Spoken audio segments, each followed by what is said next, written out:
Hello, hello, hello, hello. Hello, dear students. You are right now. Hello, hello, hello, hello. Hello, dear. How are you? What's up? Fine. मेरा भाई मैं ये देख रहा था ना कि जो मैंने कल वीडियो लेक्चर डाला कितने लोगों ने देखा। तो मुझे कुछ खास लोग दिख नहीं रहे, ठीक है। यानी कि आपने शेयर नहीं करा, ठीक है। मतलब भाई साहब, मेहनत इतनी जो कि आपके लेवल को हो, फिर भी आपने क्या नहीं करा, शेयर नहीं करा, ठीक है। तो बताओ, आज मॉडर्न फिजिक्स का चैप्टर है, ठीक है। मॉडर्न फिजिक्स का आज टॉपिक हम ले रहे हैं, ठीक है। तो किस तरीके का क्या करना है अपन को, ठीक है, वो अभी पता चलेगा। बस आपने एक बात गलत करा भाई, आपने शेयर नहीं करा, ठीक है।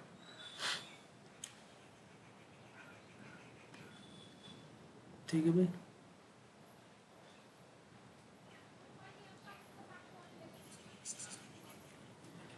ओके, एक सेकंड रुकना मेरे भाई।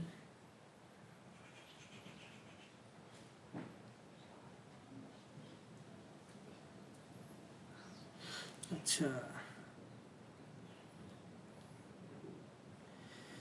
तो मैं चल रहा हूँ थोड़ा सा आपकी तरफ, ठीक है।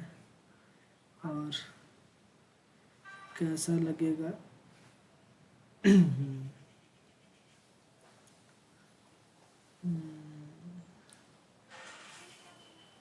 चलो भाई, बढ़िया।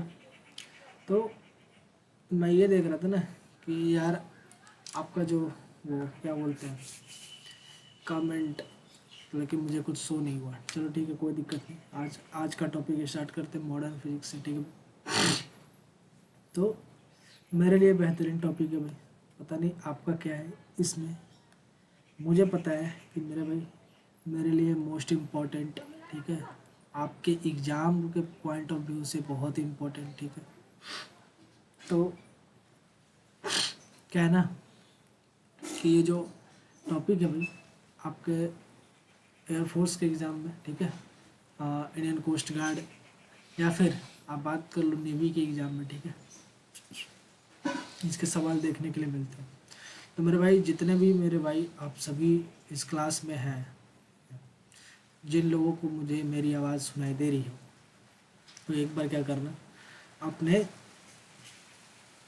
दोस्तों के पास शेयर ज़रूर करना, सब्सक्राइब करना, ताकि मुझे पता चले कि हाँ भाई सब कुछ बढ़िया चल रहा है, ठीक है। चलो आगे बढ़ते हैं, बात करते हैं भाई सब थोड़े से कहानियों पे। ड्यूअल नेचर से स्टार्ट करेंगे, ठीक है। ड्यूअल नेचर से स्टार्ट करेंगे और कुछ कहानी है भाई साहब। बहुत सारे साइंटिस्ट हैं, ठीक है, बहुत सारे साइंटिस्ट हैं, अपनी अपनी विचार रखा उन्होंने, ठीक है। लेकिन किनकी बात सही हुई वो मुझे आज पता चलेगा, ठीक है।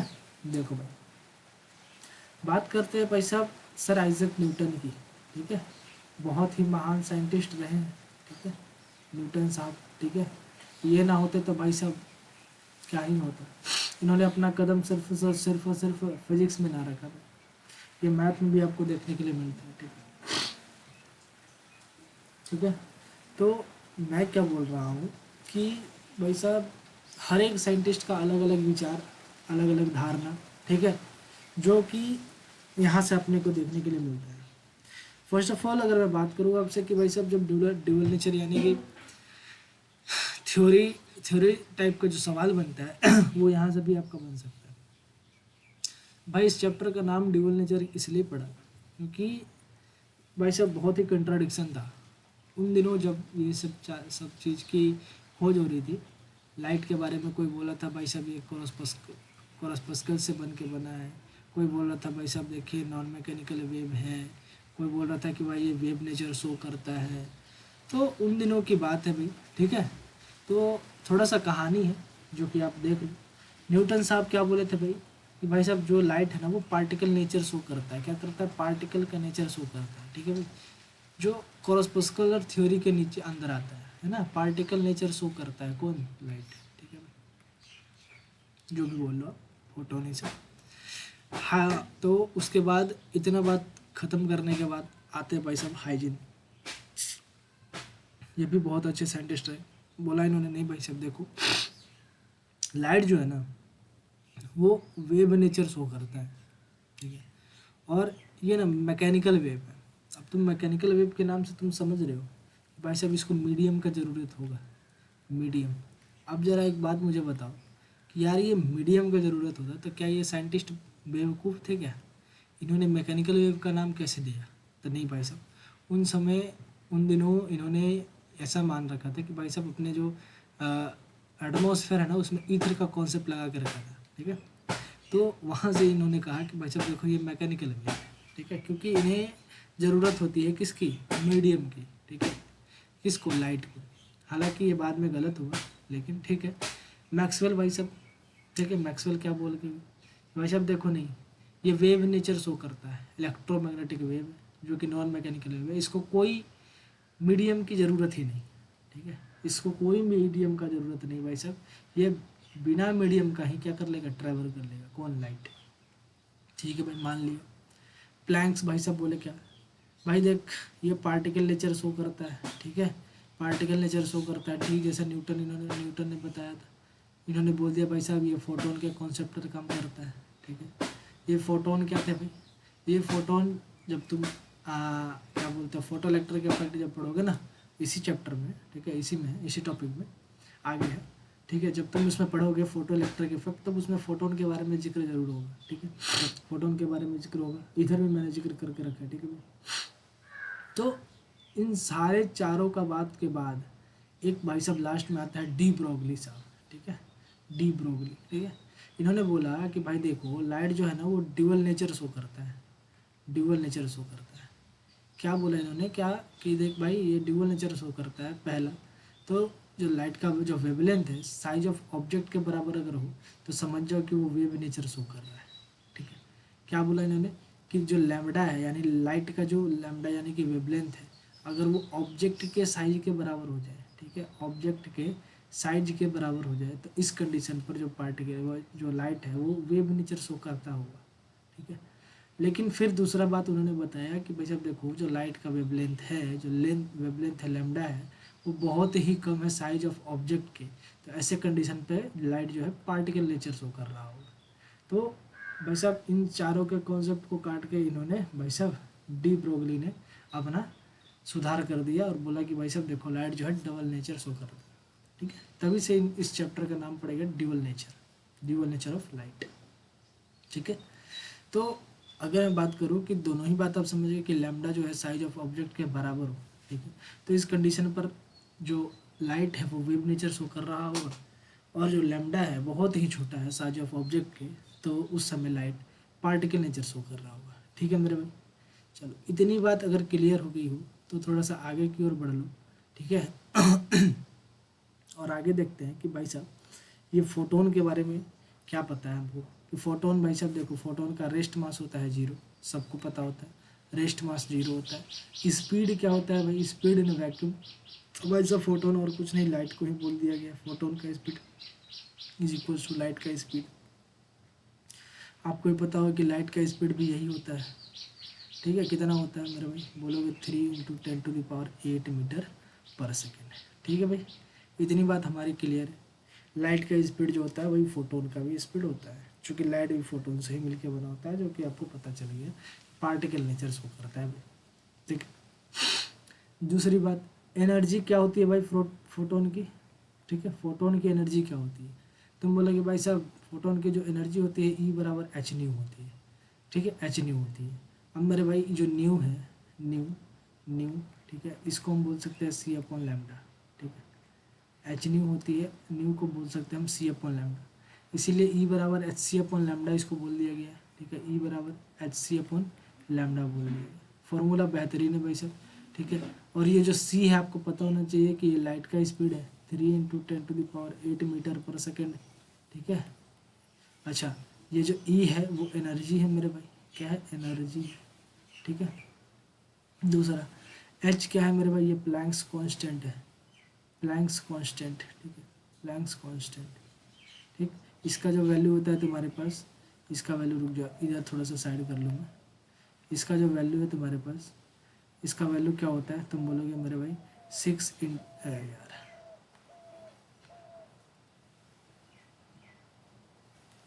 प्लैंक्स कांस्टेंट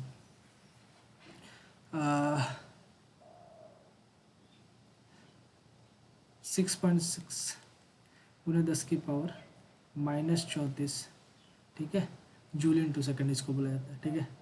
अच्छा दूसरी बात अगर मैं तुमसे बोलूँ कि मेरे भाई ये जो लैम्डा है वो क्या है, तो तुम बोलोगे ये वेवलेंथ है, ठीक है, क्या है, वेवलेंथ है, ठीक है। इतनी बात हमारी क्लियर है। तो भाई साहब ये है क्या, energy, energy of photon, energy of photon के बारे में मैंने बता दिया आपको, ठीक है। दूसरा कंडीशन भाई साहब, इसी को क्या लिखा जा सकता है, पी सी, पी इंटू सी। अभी पी क्यों लिखा गया, क्योंकि पी जो है मेरे भाई ये मोमेंटम को बताता है, मोमेंटम को, ठीक है। जब तुम इसको डिराइव कर रहे होगे ना तो ये पी आएगा, एच सी अपॉन लैम्डा, इसको पी बोला गया, मोमेंटम है, और ये सी जो है ये वेलोसिटी ऑफ लाइट है, ठीक है। तो एक बात मुझे बताओ, चूंकि p बराबर एच अपॉन, ये जो एच अपॉन लैम्डा है इसको p बोला जाता है, ठीक है। p जो है वो किसके बराबर होता है, एच अपॉन लैम्डा के बराबर होता है, ठीक है भाई। p जो है एच अपॉन लैम्डा के बराबर होता है, जिसके कारण यहाँ पर जो फॉर्मूला आता है आपके पास, बेहतरीन फार्मूला, ई बराबर एच सी अपॉन लैम्डा, वो जो है पी सी के बराबर है। या फिर आप ऐसे याद रख सकते हो, ई बराबर एक तो होता है मेरे भाई एच न्यू, दूसरा होता है एच सी अपॉन लैम्डा, दूसरा होता है पी सी, ठीक है, ऐसे याद रखना, ठीक है। ई बराबर एच न्यू, ठीक है। एक बार मेरे कंडीशन में जब मैं एग्ज़ाम देने पटना मेरा सेंटर था भाई, ठीक है, तो मेरे से ऐसे ही मतलब फार्मूला ही पूछ लिया था भाई साहब। अब तुमको ये तीनों फार्मूला याद होना चाहिए, देखो ई बराबर पी सी याद रखना, ई बराबर पी सी यानी प्रियंका चोपड़ा, ठीक है। एनर्जी बराबर प्रियंका चोपड़ा, ठीक है, याद रखना, ई बराबर पी सी, समझ में आ रही मेरी बात, ठीक। अच्छा पी बराबर H upon lambda, D Broglie wavelength यहाँ से भी निकलता है, ठीक है। बात समझ में आ गई इतनी, ठीक है। आगे बढ़ते थोड़ा सा, डी ब्रोगली वेवलेंथ के बारे में अगर मैं तुमसे बात करूँ थोड़ा, तो तुम क्या बोलोगे भाई साहब, डी ब्रोगली का जो वेवलेंथ था वो किसके लिए, for any matter except photon, देखना है, फोटोन को छोड़कर किसी दूसरे मैटर की अगर बात हो तो तुम डी ब्रोगली वेवलेंथ के लिए एच अपॉन एम बी लगाओगे, ठीक है। लेकिन अगर फोटोन का बात हो, अगर फोटोन का बात हो तो lambda upon H upon P लगाओगे, ठीक है भाई। फोटोन की केस में एच अपॉन पी लगाओगे। अगर फोटोन नहीं हो, फोटोन के एक्सेप्ट दूसरा कोई मैटर के बारे में बात कर रहा हो, तो तुम्हें एम बी लगाना पड़ेगा, ठीक है भाई, एम इंटू बी लगाना पड़ेगा। सवाल गलत हो सकते हैं मेरे भाई, यहाँ पर ध्यान देने वाली बात है। क्यों, क्योंकि भाई साहब किसी भी मैटर के लिए एच अपॉन एम बी लगेगा, और जब फोटोन की बात रही तो तुम्हारे पास लैम्डा बराबर एच अपॉन पी लगेगा, ठीक है। फोटोन के लिए याद रखना लैम्डा बराबर एच अपॉन पी होता है। यहाँ से p निकाल सकते हो, मोमेंटम निकाल सकते हो, एच अपॉन पी होता है, एच अपॉन लैम्डा होता है, p बराबर H upon lambda, H upon lambda, ठीक है, मोमेंटम बराबर, ठीक है भाई। इतनी बात मेरी समझ में आई। जहाँ पर देखो where p is a momentum of a photon, ठीक है, p is a momentum of a photon, hence energy of photon E बराबर एच सी अपॉन लैम्डा, या फिर E बराबर पी सी, मैंने आपको बता दिया।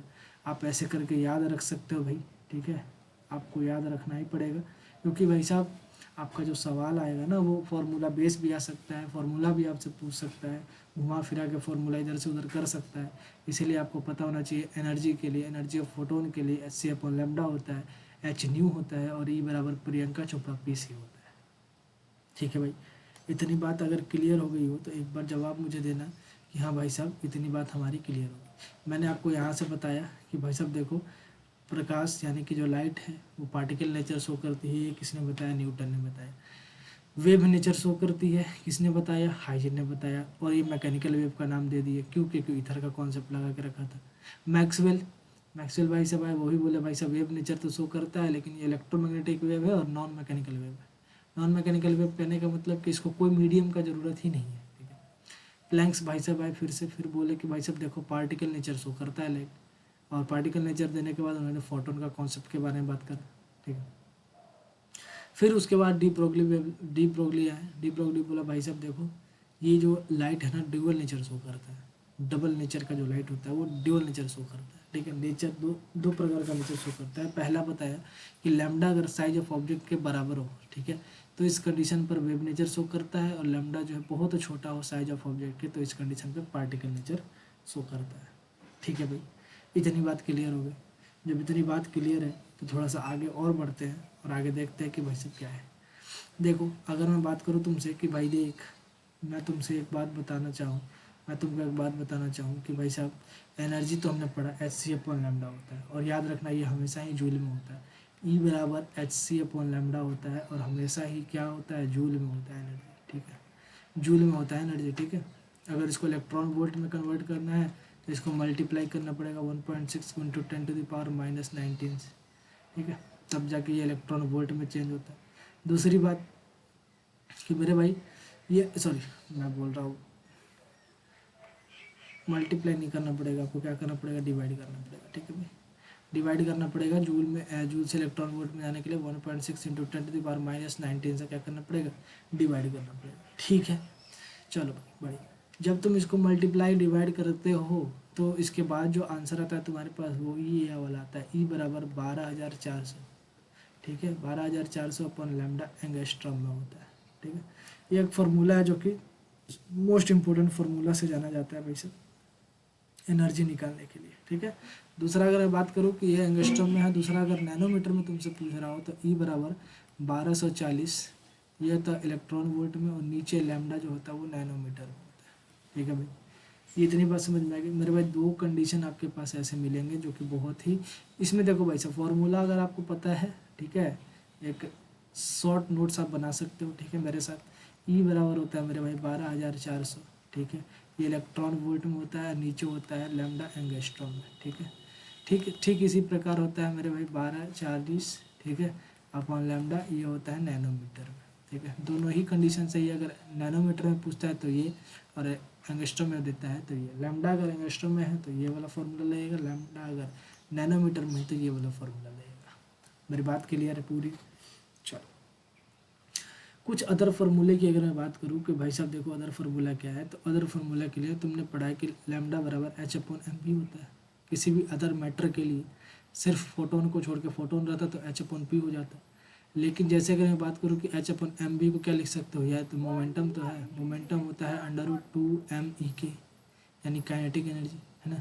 अगर मैं इसी को बोलूँ तो तुम बोलोगे एच अपॉन √2m/e को मैंने कल भी बताया था कि क्यू डेल भी इसको लिखा जाता है, ठीक है। कल भी मैंने जो मूविंग चार्ज मैग्नेटिज्म जो पढ़ा होगा मेरे से उसको पता होगा, ठीक है। अच्छा जब ये क्यू डेल भी आ गया तो मुझे एक बात बताओ कि मेरे भाई कि के ई जो होता है काइनेटिक एनर्जी जो होता है, क्या जब तुम के टी जी पढ़ते हो तो के ई बराबर 3/2 इंटू के बी टी नहीं होता है, होता है ना। तो देखो 3 बाई ये जो 3/2, तो 2 से 2 कट जाएगा, तो 3h/√3m/kBt, ये जो kBt जो है मेरे भाई ये बोल्ट्जमान कांस्टेंट होता है, ठीक है। याद रखना ये क्या होता है, बोल्ट्जमान कांस्टेंट होता है। जब तुम केटीजी पढ़ रहे होगे ना काइनेटिक थ्योरी ऑफ गैसेज, तो उसमें ये चीज़ आता है। काइनेटिक एनर्जी होता है Q delta we, Q into delta we, ठीक है। और भी जो एक्सेलरेटिंग पोटेंशियल डिफरेंस होता है, तुमको पता होना चाहिए भाई, क्योंकि मैंने कल भी इसके बारे में जिक्र करा था, ठीक है। एक्सेलरेटिंग पोटेंशियल डिफरेंस होता है।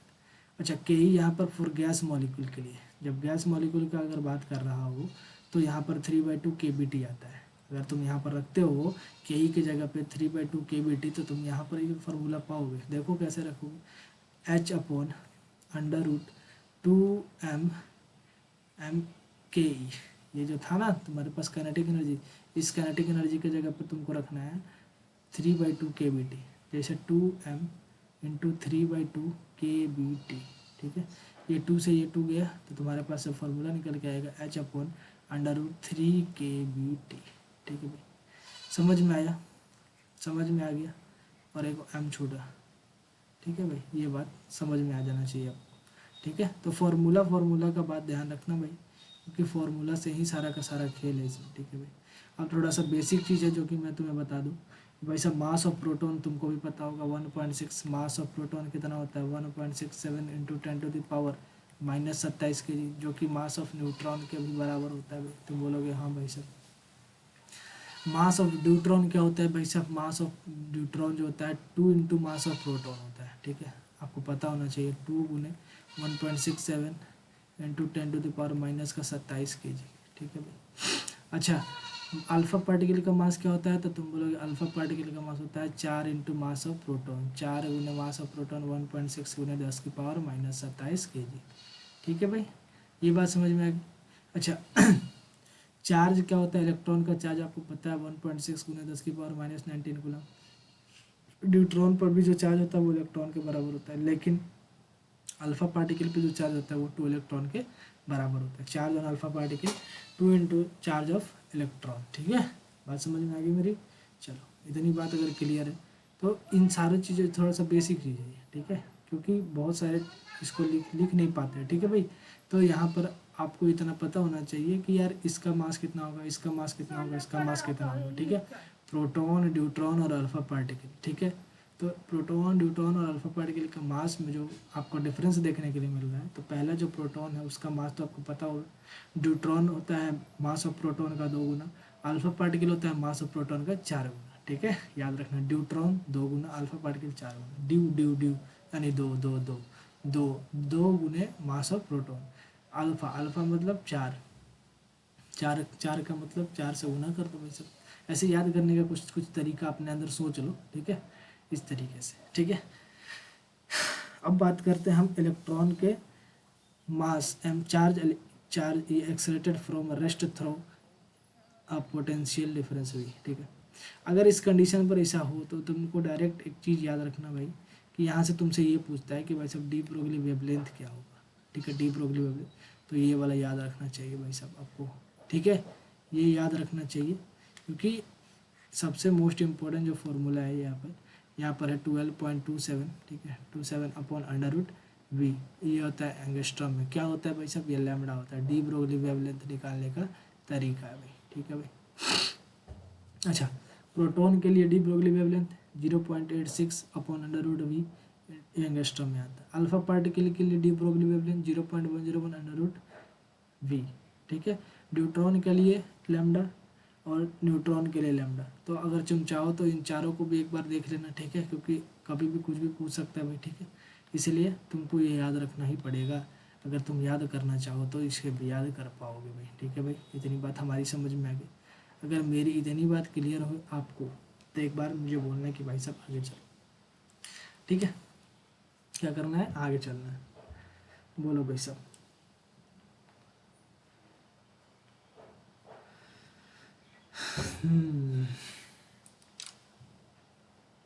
चलो आगे बढ़ते आगे की ओर और देखते हैं नेक्स्ट स्लाइड क्या है भाई। तो नेक्स्ट स्लाइड में है मेरे भाई आइंस्टाइन का मास एनर्जी इक्वेशन, ठीक है। आइंस्टाइन का मास एनर्जी इक्वेशन क्या है भाई? आइंस्टाइन का ये मास एनर्जी इक्वेशन तो तुमको पता है, बचपन से तुमने जान रखा है भाई साहब, E बराबर mc², ठीक है, E बराबर mc², ठीक है भाई। रेडिएशन प्रेशर की बात करते हैं भाई साहब, इससे ना पता है तुमको, मतलब डायरेक्टली मैं बताऊँ, नीट में बहुत सारे सवाल आते हैं इससे, ठीक है भाई, नीट में बहुत सारे सवाल आते हैं रेडिएशन प्रेशर से, ठीक है, बहुत बार मैंने देखा भी है, ठीक है। देखो भाई, परफेक्टली ऑब्जॉर्बिंग सरफेस के लिए, ठीक है, परफेक्टली ऑब्जॉर्बिंग सरफेस के लिए जो रेडिएशन प्रेशर है वो I/C होता है। P प्रेशर बराबर I/C। I क्या है भाई? इंटेंसिटी है। C क्या है भाई? C जो है वेलोसिटी ऑफ लाइट है, परफेक्टली ऑब्जॉर्बिंग सरफेस के लिए।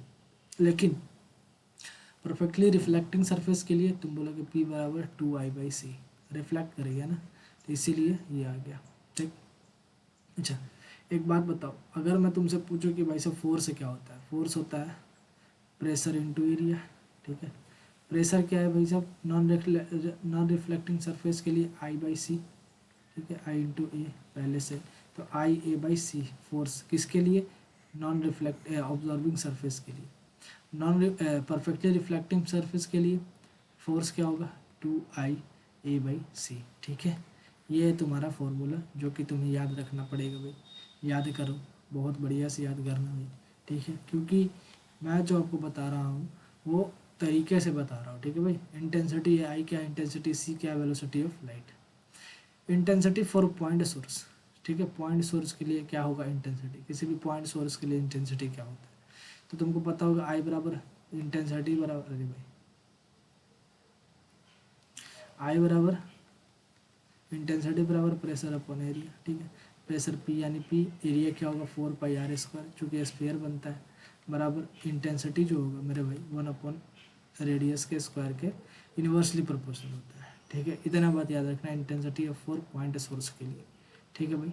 आगे बढ़ते थोड़ा सा, इंटेंसिटी फॉर लाइन सोर्स, अगर किसी लाइन के बारे में अगर बात कर रहा हूँ, लाइन सोर्स है, ठीक है। अभी तक तो स्फीयर की बात हो रहा था, पॉइंट सोर्स बनेगा जहाँ वहाँ स्फीयर बनेगा ही बनेगा, लेकिन लाइन के बारे में अगर बात कर रहा हूँ तो लाइन के लिए क्या होगा, आई बराबर पी प्रेशर अपॉन 2πr_l।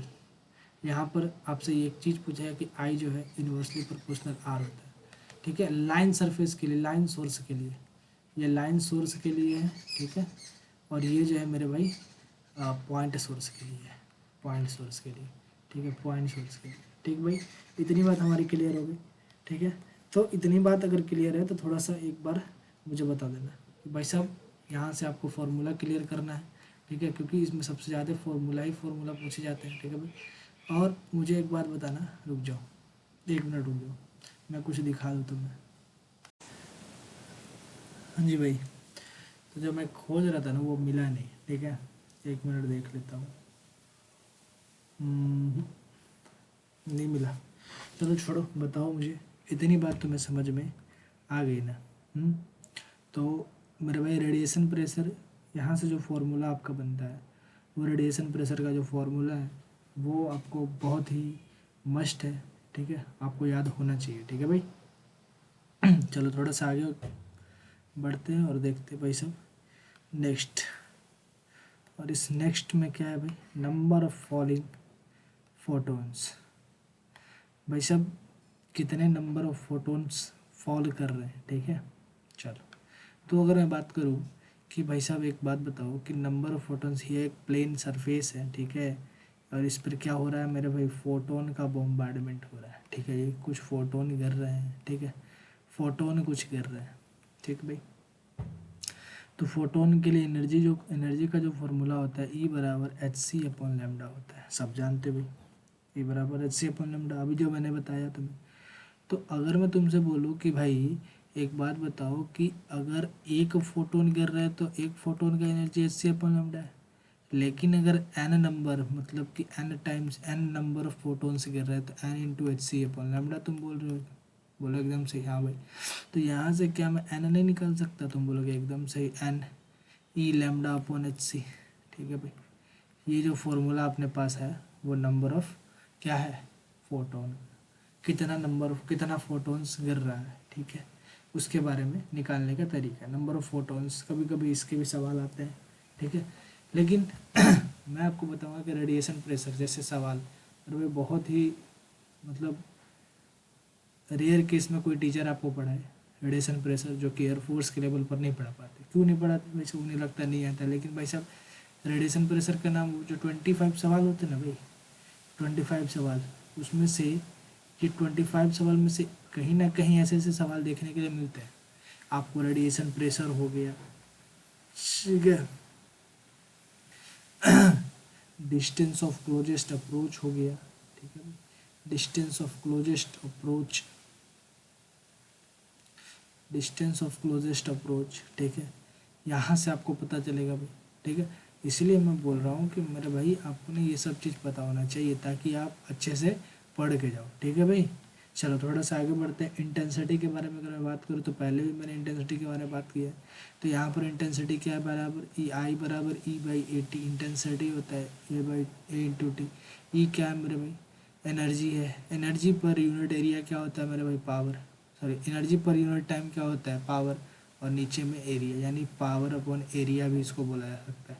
यहाँ से मैं ये बताना चाहूँगा कि आई जो है इन्वर्सली प्रोपोर्शनल R², ये पॉइंट सोर्स के लिए भी था भाई, ठीक है, ये पॉइंट सोर्स के लिए भी था। इंटेंसिटी जो होता है R² के इन्वर्सली प्रोपोर्शनल होता है, ठीक है।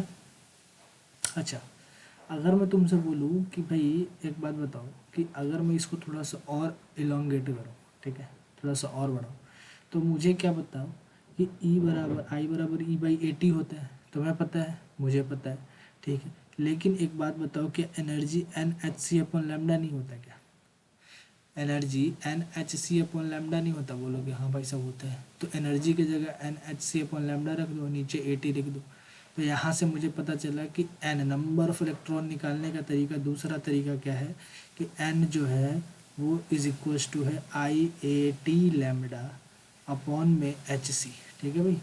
ये जो फॉर्मूला है नंबर ऑफ फोटोन्स निकालने का फॉर्मूला है, और यहाँ से पता चलता है कि एन जो है डायरेक्टली प्रोपोर्शनली इंटेंसिटी है, ठीक है। तो तुम्हारे पास ये सवाल मिलेगा भाई कि इंटेंसिटी किसके डायरेक्ट, नंबर ऑफ फोटोन्स किसके डायरेक्टली प्रोपोर्शनल, तुम बोलोगे भाई साहब इंटेंसिटी के डायरेक्टली प्रोपोर्शनल होता है। किसके डायरेक्टली प्रोपोर्शनल? इंटेंसिटी के डायरेक्टली प्रोपोर्शनल होता है कौन? तुम बोलोगे नंबर ऑफ फोटोन्स, ठीक है। जितना हाई इंटेंसिटी उतना ज़्यादा नंबर ऑफ फोटोन, ठीक है भाई।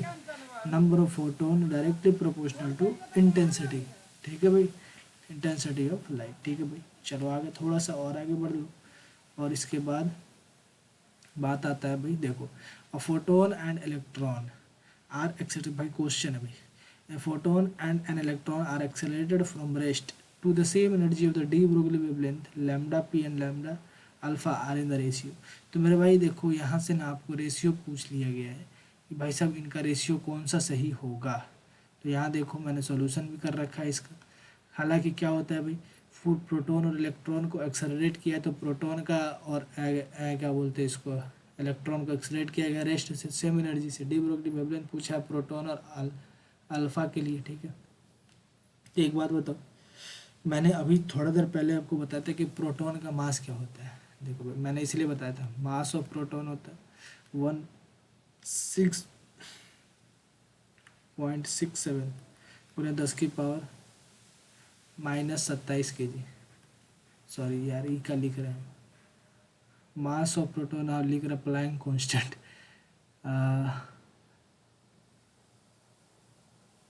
प्लैंक्स कांस्टेंट लिखा था मैंने, अरे यार मैं ही कंफ्यूज हो रहा। प्लैंक्स कांस्टेंट, प्लैंक्स कांस्टेंट अलग होता है 6.6 गुना 10 की पावर -34, और प्रोटॉन का मास 1.67 इंटू 10⁻⁻27। कभी कभी ऐसा हो जाता है भाई, ठीक है, इसमें कोई पैनिक होने वाली बात नहीं।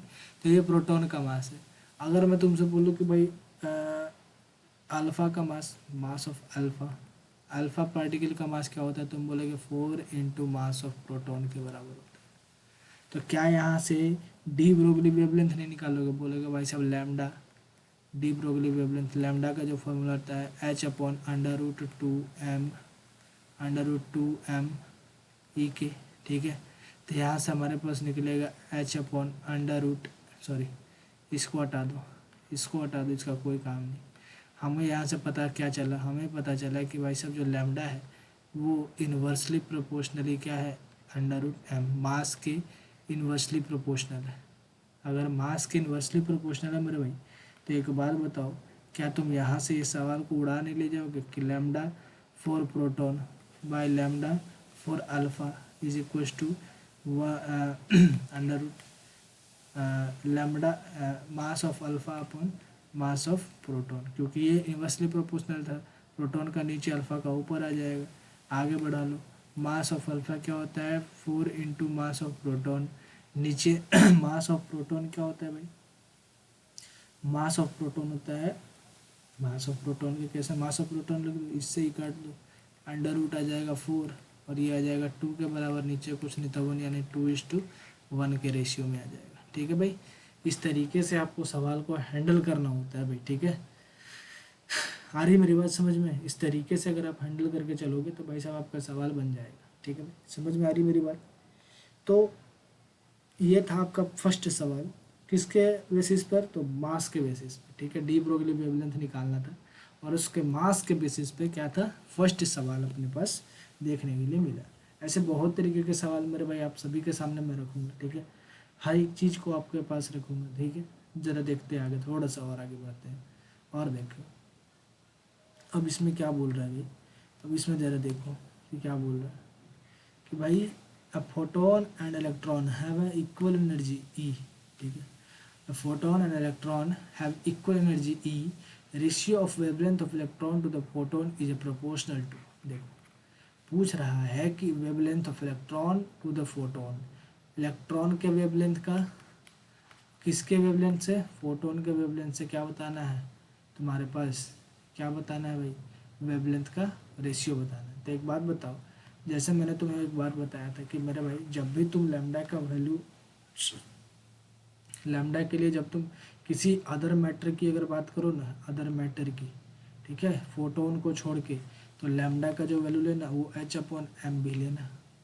लेकिन फोटोन की जैसी बात किया जाए, फोटोन के बारे में बात करा जाए फोटोन के लिए, तो जैसे ही फोटोन का पता आएगा तो λ/h/p ले लेना, ठीक है। तो दो ये अलग अलग कंडीशन है मेरे भाई, ठीक है, ये दो अलग अलग कंडीशन है, तो तुमको पता होना चाहिए, ठीक है। तो एक बात, मुझे एक बात बताते चलो कि भाई इलेक्ट्रॉन के केस के लिए तो ये आ गया, ठीक है। अच्छा, दूसरी बात, अगर मैं तुमसे बोलूँ कि h/m जो होता है वो होता है लैम्डा किसी भी अदर मैटर के लिए डी ब्रोगली वेवलेंथ, ठीक है। लेकिन फोटोन के लिए जो बात करो तो फोटोन के लिए h/p होता है। अच्छा, h/p को हम hc/e लिख सकते हैं क्या, hc/e लिख सकते, तो ज़रा देखो λ/e/λ/p, ठीक है, बराबर इसको h और इस mb को क्या लिख सकते हैं, √2m/e, ठीक है, जो तुम्हारा काइनेटिक एनर्जी, और नीचे इस h/p को लिख सकते हैं hc/e, ठीक है भाई, hc/e, ठीक है। अगर मैं थोड़ा इसको और आगे बढ़ाऊँ तो तुम मुझे बताना कि λ/e/λ/p जो तुम्हारे पास आएगा भाई, तो क्या वो, ये देखना h से h जाएगा पहली बात, और दूसरी बात ये जो एनर्जी तुम्हारे पास है λ/p जो है, ठीक है, ये जो λ/p है, आ गया भाई, मैं बहुत ज़्यादा बड़ा नहीं लिख रहा था, देखना, अगर मैं तुमसे बोलूँ कि भाई देख कि λ/e/λ/p, ठीक है, इसके लिए तो h/√2m/e आएगा, 2m/e आएगा, m/e क्या आएगा, और नीचे आएगा hc/e, ठीक है, h/p को लेकर E बराबर होता है hc/λ, तुमको पता होना चाहिए। तो यहाँ पे लैम्डा फोटोन के लिए क्या बोलोगे, hc/e, चूँकि यहाँ पर मैंने लिखा है इसलिए मैंने इसको यहाँ लिखा, ठीक है, यहाँ पर लिखा। तो जैसे ही तुम अल्फा इलेक्ट्रॉन के लिए ये निकालोगे वेवलेंथ और प्रोटॉन के लिए वेवलेंथ, तो तुम्हारे पास आएगा √e/1, यानी कि इसका जो वैल्यू आएगा √e/1 आएगा भाई, ठीक है भाई। थोड़ा सा दिमाग वाली सवाल है भाई, देख लो इसमें से कौन सा ऑप्शन राइट है भाई, √e वाला, तो option number D is right option भाई, ठीक है, option number D is right option, ठीक है। प्रोपोर्शनलिटी पूछ लेता है भाई, ठीक है भाई, आगे ना मेरी बात समझ में, हाँ चल बढ़िया। तो अगर ये बात तुम्हें समझ में आ गई तो तुम मुझे एक बात बताओ, लैम्डा ऑफ इलेक्ट्रॉन पोटेंशियल, ठीक है बढ़िया, ये तुम्हें डायरेक्ट याद रखना है भाई, ठीक है, डायरेक्ट याद रखना है, ठीक है, कि ये इसका, अरे अरे अरे, चलो आगे देखते हैं। देख भाई, एक नीट में पूछा हुआ एक सवाल है, ठीक है, एक नीट में पूछा हुआ सवाल है, हालांकि नीट नाम है लेकिन वही सब कोई बड़ी वाली बात नहीं है, तुमको बनाने आना चाहिए, ठीक है। देखो, an electron is accelerated through a potential difference of 10,000, 10,000 volt, it's D Broglie wavelength nearly about.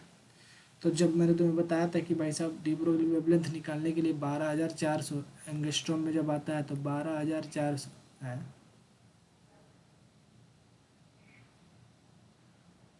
12,400, ठीक है, 12,400 √v, ठीक है। तो यहाँ से डी ब्रोगली वेवलेंथ निकालना है, तो 12,400/√v के जगह पर क्या रखना पड़ेगा, 10,000, ठीक है, 1 2, अरे भाई 1,00,000 का लिख दिया मैंने, का जो मैंने 1,00,000 लिखा भाई, ठीक है। तो ये जो आएगा तुम्हारे पास, यहाँ से तुम उसको कैलकुलेट कर लेना, 12,400 भी आ जाएगा 100, 12,400, ठीक है, याद रखना ये एंगस्ट्रॉम में होता है भाई, ठीक है, और नीचे आ जाएगा 100, इससे ये कट जाएगा 124 आ जाएगा मीटर का, लेकिन इसमें आंसर नहीं है, नहीं है, तो तुमको क्या करना पड़ेगा, नैनोमीटर में जाना पड़ेगा, ठीक है। अच्छा एक बात बताओ, 12.2 10⁻⁻14, 12.2 10⁻⁻12, 12.2। तो अगर मैं तुमसे बोलूँ कि अगर ये नैनोमीटर में लो तो 12.2 नैनोमीटर के आसपास तो नहीं आएगा। 124 मीटर अगर मैं तुमसे बोलूँ, ये एंगस्ट्रॉम में आता था, 10⁻−10 तो ऊपर आएगा ना जी।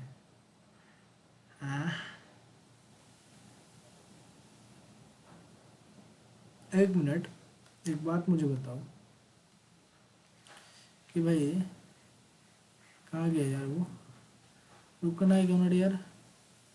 डी ब्रोगली वेवलेंथ मैंने तुम्हें बताया ना, लेकिन एक मिनट रुक जा भाई, देखना जरा। 12,400 पर लैम्डा एंगस्ट्रॉम में, ठीक है। 1240 इलेक्ट्रॉन वोल्ट अपन लैम्डा नैनोमीटर में, ठीक तो है। तो यहाँ पर जो सवाल आ रहा है हमारे पास निकल के बाहर, तो वो कौन सा सवाल है भाई जो नहीं हो रहा। आहो, एक मिनट, थोड़ा सा रुक जाना भाई। तो यहाँ पर देखो तो 10,000 electron volt wavelength is nearly about 12,400। अगर मैं इसको बोलूँ नैनोमीटर में, तो 10⁻⁻9 कर लेता तो मेरे भाई ये आ जाता 124, 10⁻⁻9।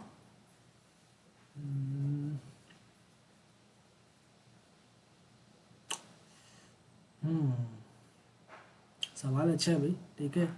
नीट में पूछा हुआ सवाल है ये, ठीक है। अभी मैं थोड़ा सा बता दूंगा, रुक जाना। लैम्डा बराबर 12,400, ठीक है, अपॉन अंडर रूट भी। इसको एक बार कैलकुलेट करना, ठीक है। इसके बाद मैं बताऊंगा कि कहाँ मीटर नैनोमीटर में कहीं कुछ गड़बड़ तो नहीं चल रहा। हालांकि क्वेश्चन सही है भाई, ठीक है। ऑप्शन देखना थोड़ा सा डिफिकल्ट लाइक लग रहा है, ठीक है, देख लेना, ठीक। अभी मैं बताऊंगा थोड़ा देर के बाद। देखो भाई पूछ रहा है फ्रीक्वेंसी क्या है, इतना दिया है। Produce by laser power emitted इतना वाट का। Find number of photon by the source per second. पता था भाई, पूछेगा ही पूछेगा। तो यहाँ से याद रखना एन बराबर नंबर ऑफ फोटोन बराबर P T lambda upon H C. P T lambda upon H C, direct formula भी एक बार पूछे हुए हैं, P T lambda upon H C. P T lambda upon H C. P क्या है भाई, पावर पावर पावर पावर कितना भाई, वाट। 2 × 10⁻³ ठीक है, इंटू टी कितना, 1 सेकंड की बात कर रहा हूँ, पर सेकंड, ठीक है। एच न्यू का वैल्यू, एच का वैल्यू तो तुमको पता है 6.6 × 10⁻−34 इंटू 6 × 10⁻14 न्यू जो है फ्रीक्वेंसी। अब इसको तुम डिवाइड कर लेना, जो आएगा तुम्हारे पास वही इसका राइट आंसर हो जाएगा। ठीक है भाई, समझ में आ गया मेरे बात। चलो आगे बढ़ते थोड़ा सा और। ये हमारा है फोटो इलेक्ट्रिक इफेक्ट। तो मैं क्या सोच रहा हूँ भाई कि इस फोटो इलेक्ट्रिक इफेक्ट को ना मैं ना अगले सेशन में करूँगा, ठीक है। क्योंकि ये थोड़ा सा जो चैप्टर है ना तुम्हारा फोटो इलेक्ट्रिक इफेक्ट, क्या इसी में कर दो। एक मिनट भाई, देखो फोटो इलेक्ट्रिक इफेक्ट, अब आइंस्टाइन के बारे में थोड़ा सा बात करते हैं, ठीक है। लेकिन इससे पहले एक बार मैं चेक कर लेता हूँ, ठीक है।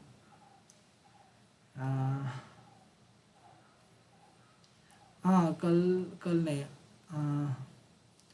फोटो इलेक्ट्रिक इफेक्ट, चलो भाई अभी अभी अभी ख़त्म करते हैं, क्योंकि कल से एटम न्यूक्लियाई पर चलेंगे, ठीक है। दूसरा चैप्टर स्टार्ट करेंगे एटम न्यूक्लिया। देखो फोटो इलेक्ट्रिक इफेक्ट क्या है, ठीक है। फोटो इलेक्ट्रिक इफेक्ट क्या है भाई, तो मेरे भाई जैसे ही इसका नाम आता है तो तुमको पता होना चाहिए कि भाई सब इस पर आइंस्टाइन साहब को अवार्ड भी मिला, ठीक है, फोटो इलेक्ट्रिक इफेक्ट, ठीक है। तो बोल रहे हैं the phenomenon of emission of electron from metal surface किसी भी मेटालिक सरफेस से, ठीक है, किसी भी मेटालिक सरफेस से इलेक्ट्रॉन के इमिशन का, मान लो कि यह इलेक्ट्रॉन है, इलेक्ट्रॉन इलेक्ट्रॉन इलेक्ट्रॉन है, यहाँ से इलेक्ट्रॉन भाग जाए, तो इस कंडीशन को ही क्या बोला जाता है, विथ सुटेबल फ्रीक्वेंसी जिन्होंने फोटो इलेक्ट्रिक इफेक्ट, ठीक है।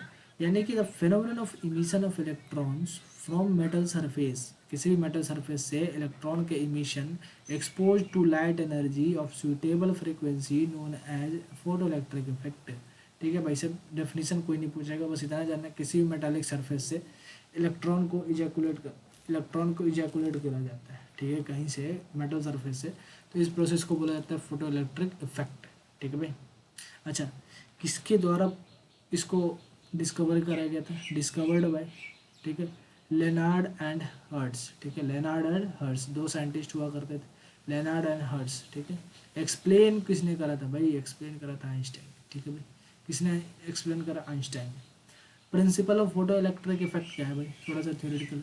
Principle of the law of conservation of energy forms the basis for the photo electric effect. The law of conservation of energy, the law of conservation, यानी कि photo electric effect किसके principal पर कार्य करता है? तो तुम बोलोगे law conservation of, law of conservation of energy. मेरे भाई याद रखना, law of conservation of energy, energy के कंजर्वेशन पे काम करता है। Law of conservation of energy, ठीक है भाई। कंजर्वेशन, एनर्जी के कंजर्वेशन पर कार्य करता है, ठीक है भाई। इतनी बात मेरी समझ में आ गई तो बोलो एक बार हाँ। चलो चलो भाई, बढ़िया। अच्छा, थ्रेशोल्ड फ्रीक्वेंसी क्या है भाई? थ्रेशोल्ड फ्रीक्वेंसी क्या है मेरे भाई? थ्रेशोल्ड फ्रीक्वेंसी वो फ्रीक्वेंसी है जो इलेक्ट्रॉन का इमिशन कराती है, ठीक है, जो फोटो इलेक्ट्रॉन का इमिशन कराती है। यानी कि थ्रेशोल्ड फ्रीक्वेंसी उस मेटल का, यानी कि जो मेटल गिवन तुम्हारे पास, उसका जो थ्रेशोल्ड फ्रीक्वेंसी है वी नॉट, इसको वी नॉट बोला जाता है, ठीक है, न्यू नॉट भी बोल दिया जाता है। तो जब भी न्यू, यानी कि लाइट का न्यू और उस मेटल का न्यू, न्यू का मतलब है थ्रेशोल्ड फ्रीक्वेंसी, ठीक है। अगर दोनों ही बराबर हो जाए इस कंडीशन पर, जब दोनों ही बराबर हो जाए तो इस कंडीशन पर no any photo electric are emitted, photo electron emitted, ऐसे कंडीशन पर कोई फोटो इलेक्ट्रॉन नहीं निकलेगा। लेकिन वहीं अगर थ्रेशोल्ड फ्रीक्वेंसी, ठीक है, लाइट के थ्रेशोल्ड फ्रीक्वेंसी से अधिक हो जाए तो photo electron emission will take place भाई। लाइट का जो फोटो फ्रीक्वेंसी है, थ्रेशोल्ड फ्रीक्वेंसी, वो ऑब्जेक्ट के थ्रेशोल्ड फ्रीक्वेंसी से क्या हो जाए, ज़्यादा हो जाता है, इस कंडीशन पर फोटो इलेक्ट्रॉन इमिट कर जाता है, विल टेक प्लेस, ठीक है। वर्क फंक्शन पर अगर मैं बात करूँ, यहाँ से थ्योरेटिकल सवाल बनता है भाई, ठीक है। Work function of metal, work function को फाई से डिनोट किया जाता है, तुमको पता होना चाहिए, ठीक है भाई।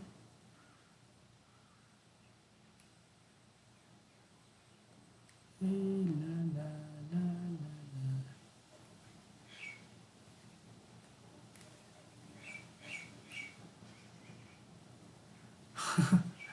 चलो बढ़िया। वर्क फंक्शन ऑफ मेटल भाई साहब, इसको ये फाई से लिखा जाता है, फाई बराबर होता है एच न्यू नॉट। ये न्यू नॉट क्या है? थ्रेशोल्ड फ्रीक्वेंसी है। फाई बराबर एच न्यू नॉट, फाई है वर्क फंक्शन, न्यू नॉट है थ्रेशोल्ड फ्रीक्वेंसी, एच है प्लैंक्स कांस्टेंट, ठीक है भाई। समझ में आ रही है मेरी बात? समझ में आ रही है तो चलो आगे चलो। देखो क्या बोल रहा है कि all photo electrons do not have same kinetic energy. अब भाई इस पे बहुत ही बेहतरीन वाला बात है भाई। क्यों?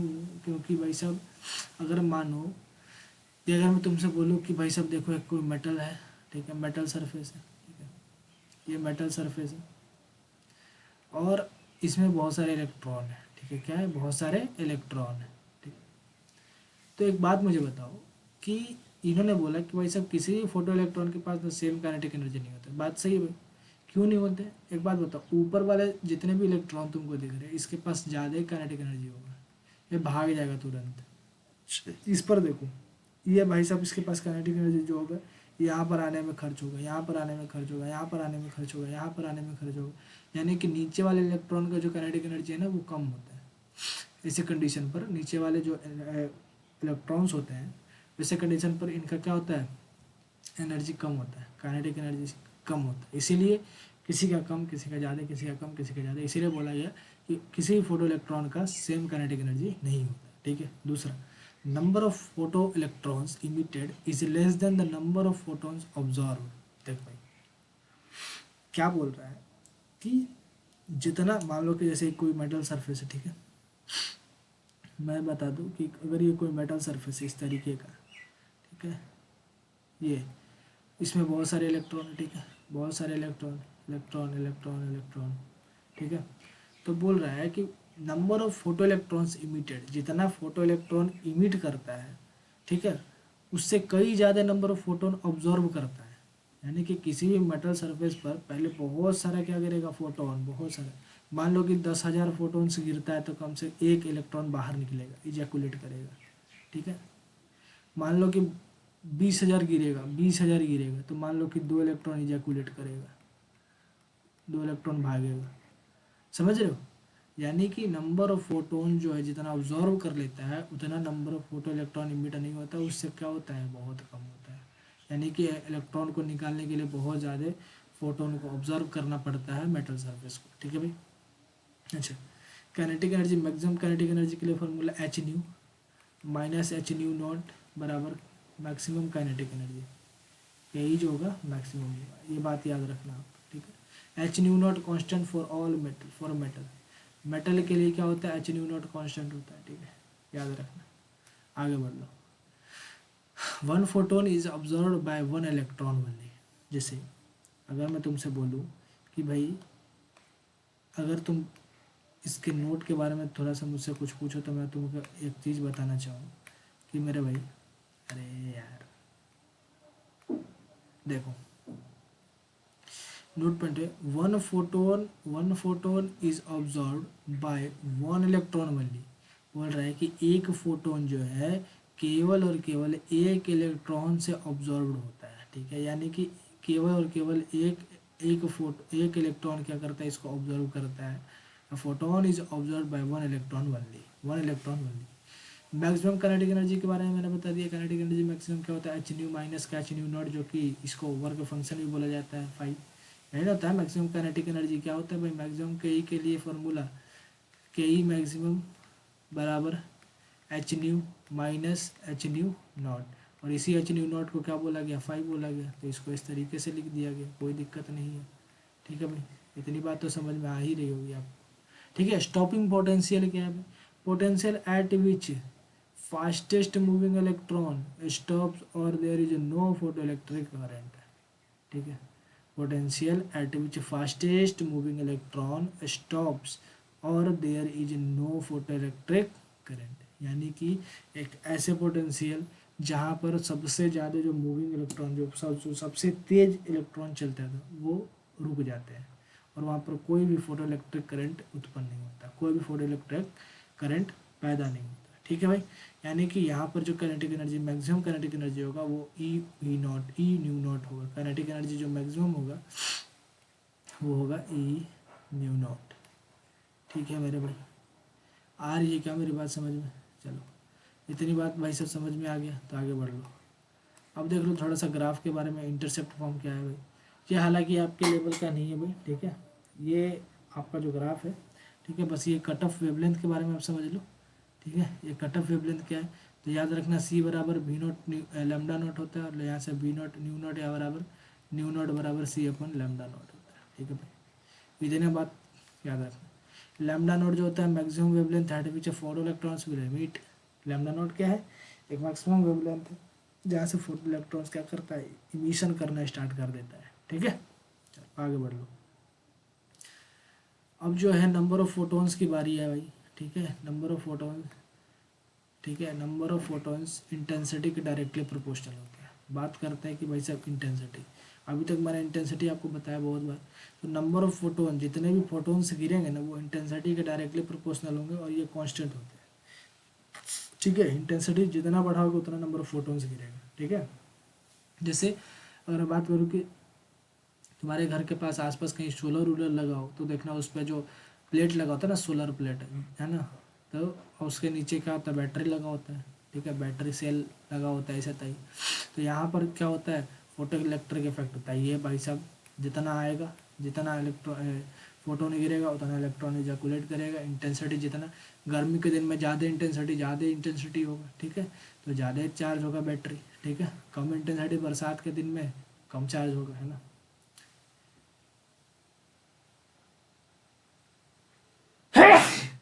सॉरी, चलो ठीक। तो ये बात समझ में आ गई, जितना इंटेंसिटी हाई होगा। तो यहाँ से ग्राफ भी तुम देख सकते हो भाई कि ग्राफ क्या है।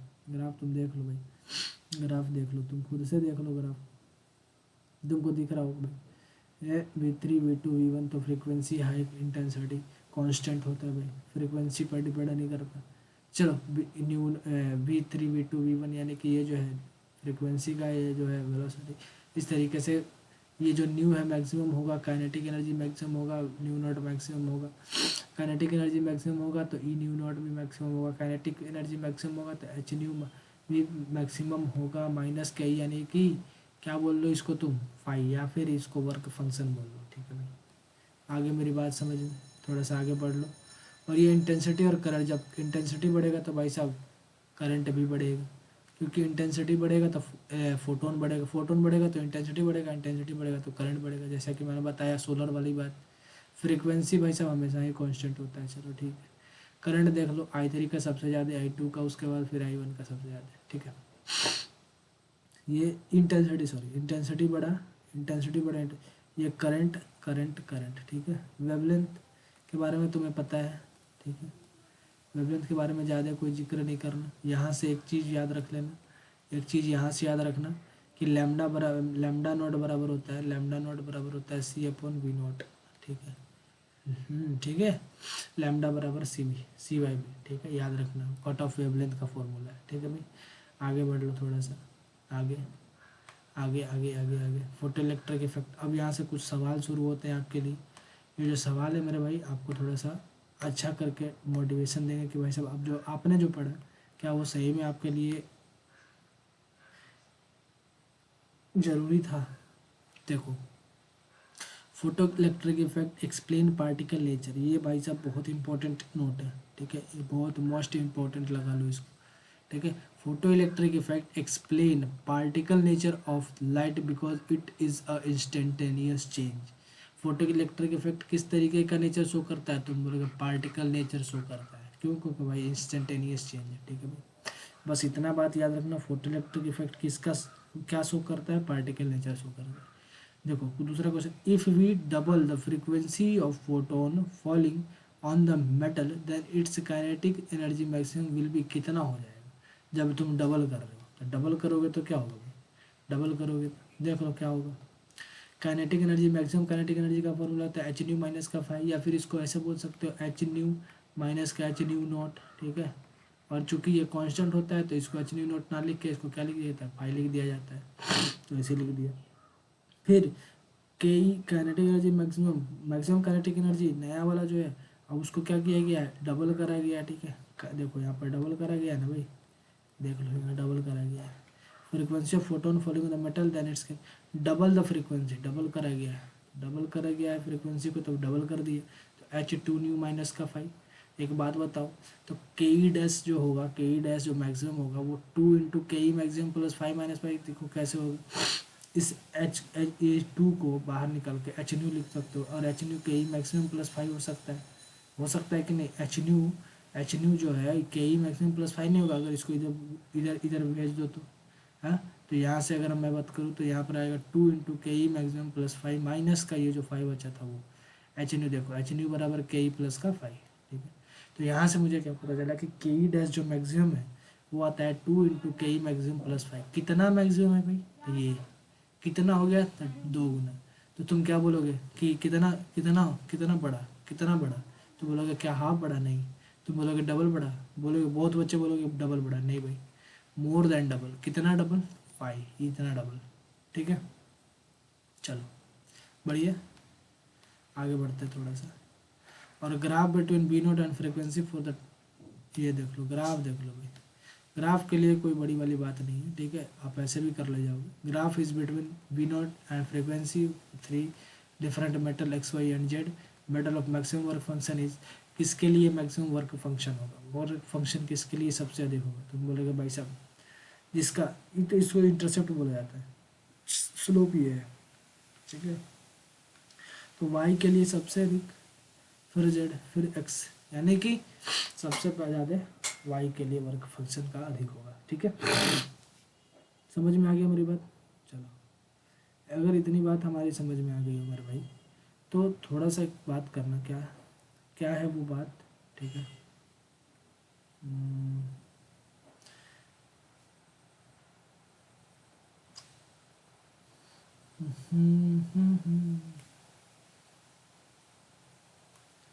ये